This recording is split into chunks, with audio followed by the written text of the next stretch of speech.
Blumenthal.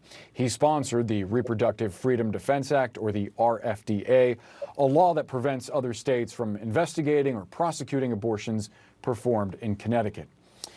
Matt, great to have you on. Appreciate you sharing part of your holiday weekend with us.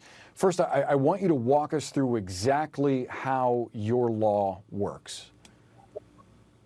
Sure. So the Reproductive Freedom Defense Act aims to protect providers, residents, and folks who come here for care from out-of-state legal attack. It does that through a suite of legal protections. Those protections include a ban on any state or local agency, including law enforcement, cooperating or assisting in any way any out-of-state investigation into reproductive health care that's legal in our state. It also includes bans on our courts honoring criminal summonses or civil subpoenas for information related to such care in our state. It blocks extradition for such care unless the care would have been illegal here in the state of Connecticut or the person is fleeing from the state seeking extradition. And it has privacy protections. And perhaps the most innovative portion is the private cause of action that would allow anyone sued under a Texas-style bounty law related to care here in Connecticut to sue their persecutor right back in Connecticut State Court for damages, attorney fees, and costs. So you mentioned that Texas SB 8, that law that allows for private citizens to sue anyone who is either seeking or assisting someone seeking an abortion. Your law effectively allows those people who may get sued to countersue. Is that right? That's exactly right. And the idea of that provision is, more than anything, to deter anyone in Texas or one of these other states from utilizing these bounty laws against folks who have gotten or provided care here in Connecticut, because it's not going to be worth their time. The other protections are really meant to make Connecticut an investigative black hole. So people can come here, get the care. Hopefully no one is the wiser. But if it is discovered, this new law will help block the other state from getting the evidence needed to either prosecute or successfully sue the individual involved.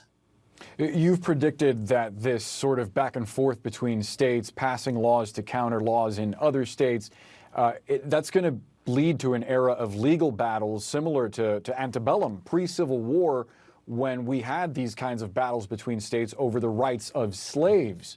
How do you expect all of this is going to play out in court? It's really hard to tell. You're exactly right. This situation is not unprecedented, but it recalls some of the darkest times in our country's history, specifically in the wake of the Fugitive Slave Law of 1850, when states like Connecticut and other northern states passed liberty laws, personal liberty laws, to protect the Black Americans in their borders from being essentially kidnapped to slave states. It's really uncertain how these legal battles are going to work out more generally, although we're highly confident that our law is perfectly legal and constitutional. The irony of this situation is, for a long time, the conservatives on the Supreme Court have essentially been saying that they should overturn Roe so they can get out of the business of ruling on abortion-related matters. The truth is really the opposite.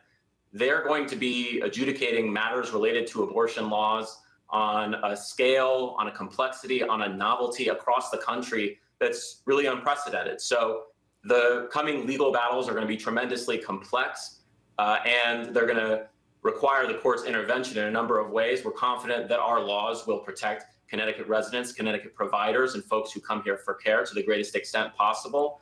But there's going to be a lot of battles in the court: state versus state, federal versus state, individuals versus both state and federal government. And ultimately, how concerned are you that something like this law could wind up in front of the same Supreme Court that overturned Roe versus Wade? It's certainly possible. We consulted with a number of legal experts in the areas of conflicts of law and other important constitutional areas to ensure that our law respected all the doctrines related to the legal matters in play. So we're highly confident that the law will be sustained in the courts. But there's no doubt that we expect legal challenge. Our Attorney General has said very clearly that he's prepared to defend it vigorously and that he's confident that it will be sustained as well. So we're not going to shrink here in Connecticut from protecting our residents, our providers, and folks who come here for legal abortion care in the state of Connecticut.